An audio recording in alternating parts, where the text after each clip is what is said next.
আসসালামু আলাইকুম। কী অবস্থা এসএসসি 26 ব্যাচের স্টুডেন্টরা? আশা করি তোমরা সবাই ভালো আছো। আর কয়েকদিন পরেই তোমাদের বোর্ড এক্সাম, তো সেজন্যই বাংলা প্রথম পত্র নিয়ে অনেকের চিন্তা যে পরীক্ষায় আমরা পাশ করব না বা পরীক্ষায় ভালো রেজাল্ট করতে পারবো না। সেই চিন্তাটা আজকে ক্লাসের মাধ্যমে তোমাদেরকে দূর করে দিব ইনশাআল্লাহ। বাংলা আজকে সুপার সাজেশন দিব, যেই সাজেশনটা ফলো করলে তুমি পারবে ইনশাআল্লাহ। তো চলো শুরু করছি আমাদের আজকে সাজেশন ক্লাসটি। বাংলা মূলত 100 নাম্বারের, আপনাদের 30 নাম্বার থাকে এমসিকিউ, 30 থাকে আপনাদের হচ্ছে এমসিকিউ। আর আপনাদের বিভাগ থাকে কয়টা? সৃজনশীলের 4টা, ক বিভাগ, খ বিভাগ, গরুর গ আর হচ্ছে গোড়ার গ, এরকম 4টা বিভাগ দেওয়া থাকবে। প্রত্যেক বিভাগ থেকে ন্যূনতম গদ্য থেকে 2টা আর হচ্ছে পদ্য থেকে 2টা, মোট 4টা। এখান থেকে আপনি গদ্য এবং পদ্য থেকে যেই পার্টটা ভালো পারেন ওইটার দিকে আরও একটা দিতে পারবেন, টোটালি 5টা দিতে পারবেন। আপনার যোগ হবে কয়টা? গদ্য এবং পদ্য থেকে হবে 5টা, নাটক অথবা উপন্যাস থেকে হবে 1টা, আর আপনাদের অনুধাবনমূলক প্রশ্ন আসবে 10 মার্কের, ওইগুলো আপনারা অবশ্যই জানেন। আর 30 থাকবে এমসিকিউ, গদ্য থেকে, পদ্য থেকে, উপন্যাস থেকে মিলিয়ে, টোটালি সবগুলো থেকে মিলিয়ে আপনাদের এমসিকিউ থাকবে 30 মার্কের।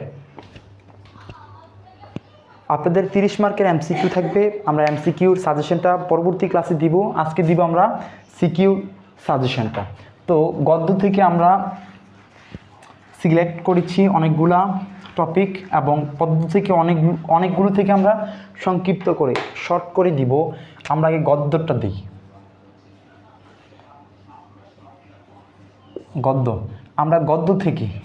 গদ্য থেকে আমরা সর্বপ্রথমে রেখেছি শোভা গল্পটাকে, শোভা। 2 নম্বরে রেখেছি বই পড়া।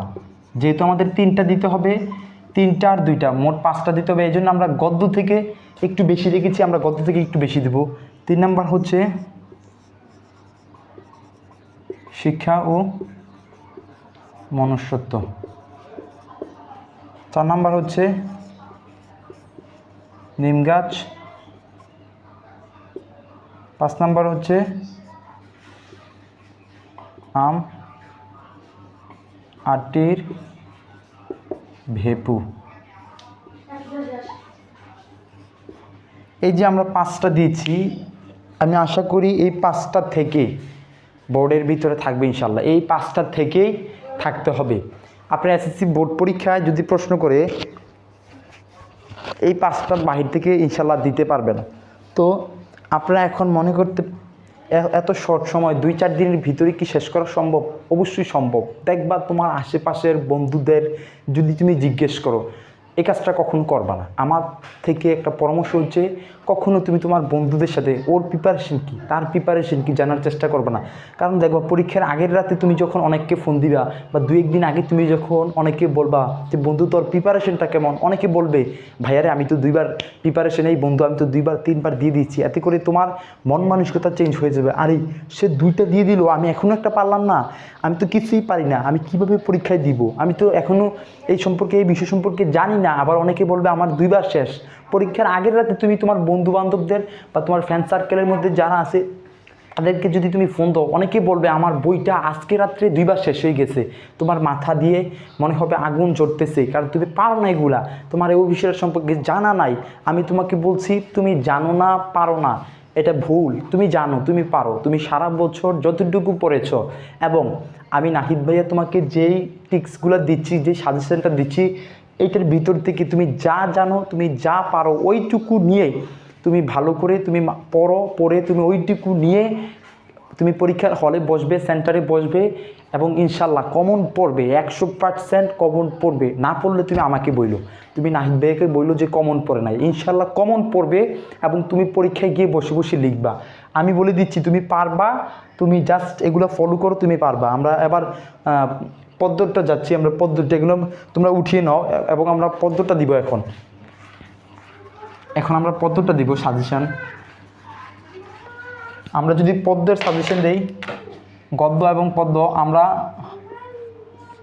গদ্য থেকে 3টা দিব, পদ্ম থেকে দিব দুইটা, এই জন্য আমরা সাজেশনটা গদ্য থেকে একটু ম্যাক্সিমাম স্টুডেন্টরা দেখলাম পদ্ম থেকে কম দেয়, যার জন্য আমিও সাজেশনটা বানাতে পদ্ম থেকে কম রেখেছি। গদ্য থেকে দিয়েছি কয়টা? 5টা, আর গদ্য থেকে দিয়েছি 8টা। 8টা থেকে তোমাকে দিতে হবে 5টা ইনশাল্লাহ। এই 8টা কবিতা এবং গল্প থেকে, প্রবন্ধ থেকেই 5টা কমন পড়বে ইনশাল্লাহ।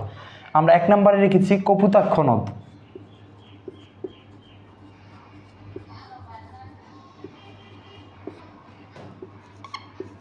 2 নম্বরে রেখেছি সেই দিন এই মাঠ,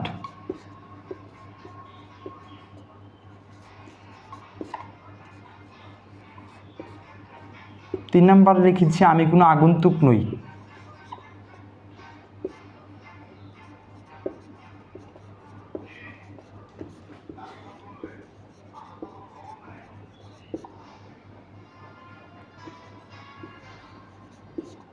'আমি কোনো আগন্তুক নই', এটা আমরা 3টা দিয়েছি। তুমি যদি গদ্যের মতো 5টা পড়তে চাও তাহলে তুমি পড়তে পারো সেই দিন এই মাঠ, ওমর ফারুক, এই 2টা কবিতা তুমি পড়তে পারো। আমরা ওইগুলো দেই নাই, আমরা শর্ট করে দিয়েছি সাজেশনটা যে তুমি 2টা দিবে এবং এই 3টা থেকে 2টা আসবে যেই কোনো বোর্ডের জন্য। এটা specific Dhaka board, Comilla board, Rajshahi board, Jessore board এরকম স্পেসিফিক কোনো বোর্ডের জন্য না, অ্যাকচুয়ালি সকল বোর্ডের জন্য আমাদের আজকের এই সাজেশনটি। তো তোমরা যারা এই সাজেশনটা ফলো করবে অবশ্যই তোমরা পরীক্ষায় 100% কমন পাবে। যদি না পাও তাহলে বইলো যে আমরা কমন পাই না, ইনশাল্লাহ আমি বললাম তো কমন পাবা। আর তোমরা এখন থেকে কয়েকটা ভুল করবা না। কয়েকটা ভুল কীরকম? কারোর সাথে এখন আড্ডা, কারোর সাথে কথা বলা, কারোর সাথে খোঁজ গল্প, এগুলো করা যাবে না। এখন থেকে তোমরা যদি পড়াশোনা ব্যতীত কোনো জায়গায় ঘুরতে ফিরতে যাও তাহলে এটা তোমাদের সবচেয়ে একটা বড় বোকামির কাজ হবে। এই ধরনের কাজ করা যাবে না। তোমরা বাসায় থাকবে এবং পড়বে, মনোযোগ সহকারে পড়বে। আমি যেই ট্রিক্সগুলো দিচ্ছি বা যেই সাজেশনগুলো দিচ্ছি এগুলো একটু ফলো করো, তোমার ভালো একটা মার্ক উঠবে, তোমার ভালো একটা রেজাল্ট উঠবে ইনশাল্লাহ। আর এই নোটগুলো তোমরা এই যে পদ্য গদ্যের যে সাজেশনগুলো তুলে নাও। আর বাকিটা হচ্ছে উপন্যাস, মুক্তিযুদ্ধ থেকে নাটক উপন্যাস, ওইটা থেকে তোমাকে 10 দিতে হবে। আর হচ্ছে অনুধাবন মূলকগুলো থেকে 10 নাম্বার আসবে, ওইখানে অ্যান্সার করতে হবে। টোটালি হচ্ছে এখানে 70, আর এমসিকিউ থাকবে 30 মার্ক। এটা তো তোমরা সবাই জানো। আমরা এমসিকিউর পরবর্তী ক্লাসে তোমাদেরকে সুপার হিটের এমসিকিউগুলো দিব। আমরা 100 থেকে 120টার মধ্যে 120টার মতো এমসিকিউ দিব, এবং ওই 100 এবং 120টা থেকেই তোমাদের 30টা এমসিকিউ ইনশাল্লাহ কমন পড়বে। আজকের মতো এখানে বিদায় নিচ্ছি। আসসালামু আলাইকুম।